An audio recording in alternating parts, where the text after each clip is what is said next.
Kemudian terlihat Joiso yang sedang memberitahu Seroy tentang investasi yang ditawarkan oleh Presdirdo. Seroy bilang, aku minta Hojin untuk memeriksa sesuatu dan mau kupikirkan dahulu. Joiso pun bilang, lalu apa? Apa yang akan kau lakukan jika bus sudah lewat? Presdirdo menelponku hari ini. Ia tak bisa terus menunggu. Membantu Tony dan ayahnya serta hal-hal lain sangatlah baik. Tapi itu semua ada waktunya. Dan kita perlu belajar tentang prioritas. Apa hanya aku yang khawatir? Kenapa kau selalu buat orang menjadi tidak sabar? Memang aku yang jahat dan tak berperasaan di sini. Kau yang memutuskan semua ini, aku akan mengikuti keputusanmu. Namun tetap saja, apa kau tak bisa percaya padaku? Kemudian Seroy pun bilang, apa kau yakin? Jika iya, ayo kita lakukan, karena aku percaya padamu. Seroy pun setuju menerima investasi itu dan merangkul Joiso. Keesokan harinya, mereka pun datang ke perusahaan GM Holdings. Tapi sebelum itu, Seroy bertemu dengan Direktur Kang. Ia memberi saran, agar kau tak tergoda oleh pihak lain, kau harus menentukan nilai kedaimu sendiri. Nah, bertemulah tuh Seroy, Joiso, dan Presdirdo. Seroy bertanya apa alasan Presdirdo ingin berinvestasi di Danbam. Presdirdo menjelaskan kekagumannya terhadap Danbam karena ia bisa mengusik dan mengalahkan kedai nomor 1 di Korea yaitu Jangga, meskipun Danbam adalah kedai kecil. Ia juga tahu tentang pertarungan Seroy dengan si iblis dan merasa Seroy sangat hebat bisa mengusik pikiran si iblis itu. Nah, itulah sebabnya Presdirdo percaya untuk berinvestasi di Danbam. Kemudian Seroy pun menyebutkan nilai kedai yang ia inginkan dengan bilang, aku tak akan kecewa bila totalnya 5 miliar won. Dan seketika Presdirdo pun setuju dengan tawaran itu.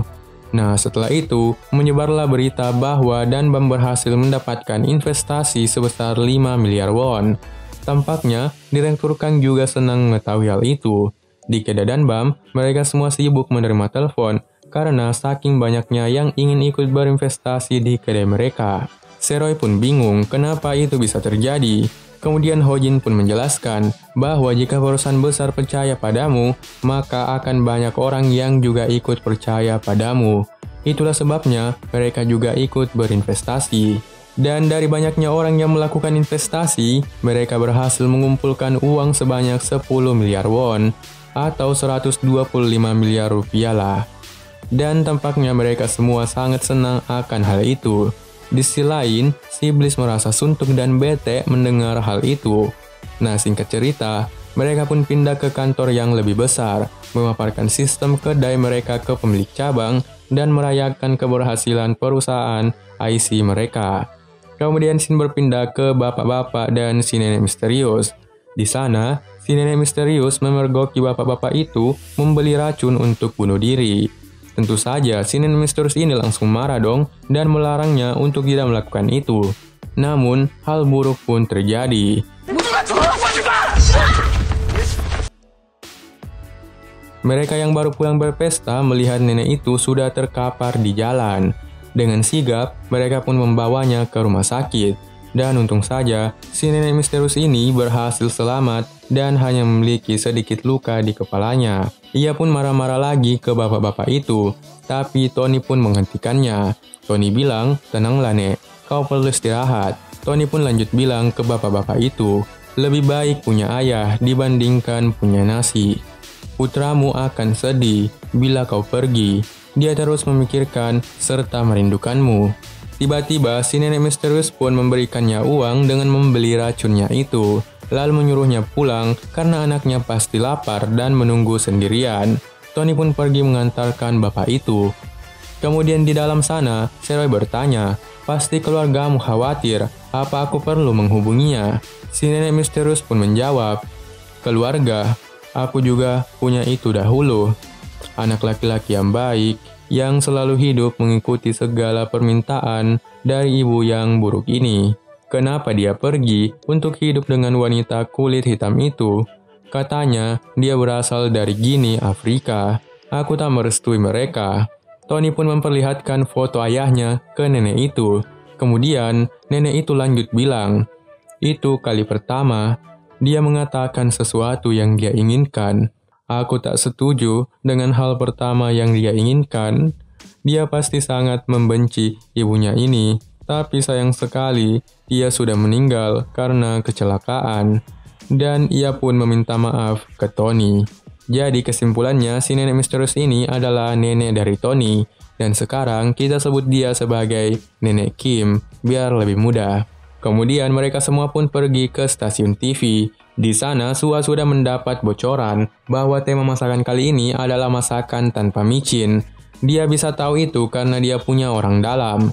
Di sisi lain, Tony sedang menjaga neneknya di rumah sakit. Nenek Kim berkata, "Apa kau tak benci padaku? Untuk apa kau datang ke sini?" Tony pun bilang, "Ayah sering bercerita tentangmu, Nek. Ayah bilang kepadaku, walau miskin, tapi berkat nenekmu, kita tak pernah merasa miskin. Walau nenekmu kelaparan, tapi ayah selalu kenyang. Ayah baru tahu betapa hebatnya itu saat kau lahir, Kim Tony. Ayah tidak membenci nenek. Ayah sebenarnya kembali ke Korea karena ingin berterima kasih kepada nenek.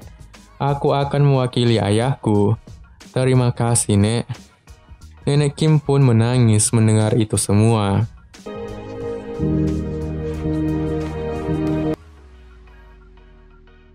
Kemudian terlihat Gyun-soo mendatangi Hyuni. Mereka baru bertemu lagi, karena pada saat Gyun-soo keluar, Hyuni tak ada waktu itu. Gyun-soo pun memuji Hyuni bahwa dirinya sangat cantik sekarang. Singkat cerita, Hyuni pun mengikuti acara kedai terhebat. Di sana, ia memasak masakan tanpa micin. Kemudian terlihat Sua bertanya ke Gyun-soo, "Kau pernah kan mencoba makan di Danbam dan Jangga? Menurutmu, siapa yang akan menang?" Gyun-soo pun bilang, "Dua-duanya sangat enak. Semua tergantung selera juri. Tapi aku yakin, Jangga akan kalah." Dan benar saja, pemenang di babak kedua ini adalah Ma Hyuni dari kedai Danbam. Kemudian Sua dan Gyun-soo pun bertemu dengan Seroy dan Joiso.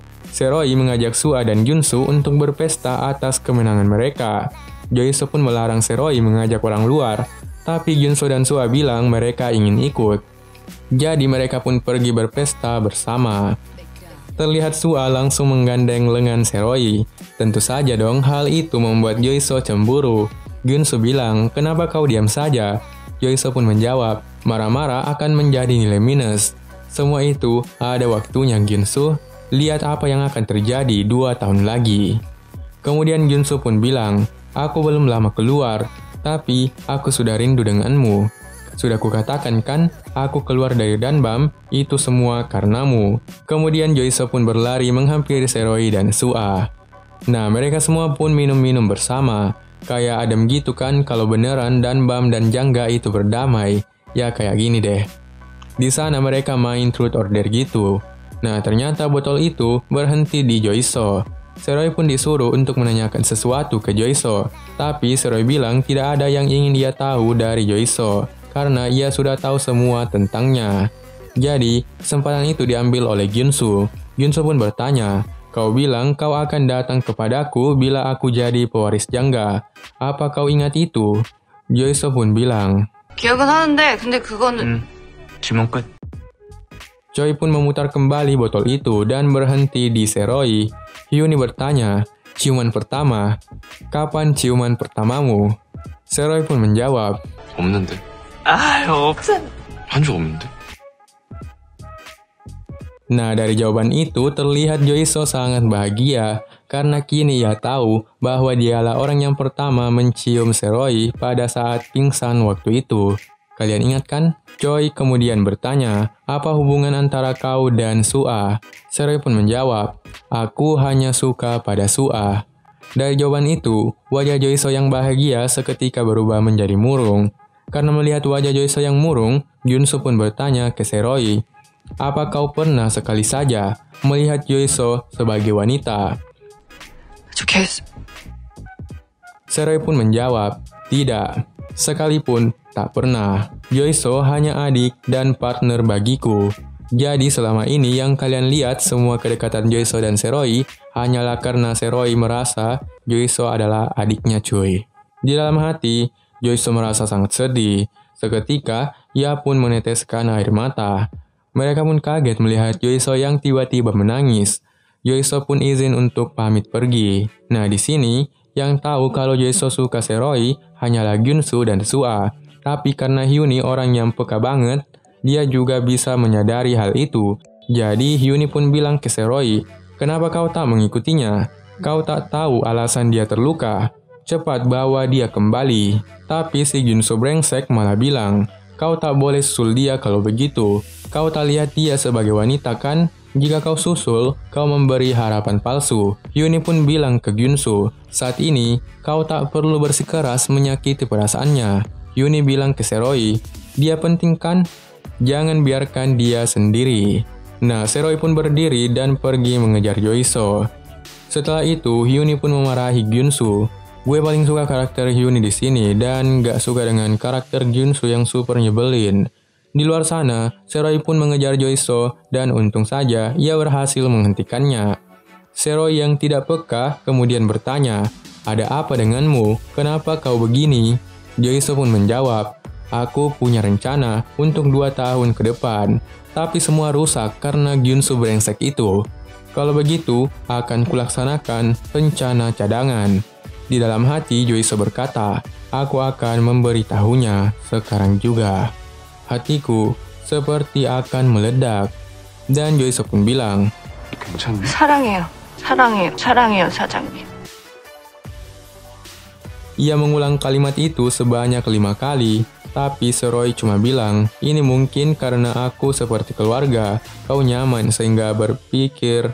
Yoiso pun memotongnya dengan bilang, "Aku tidak salah paham.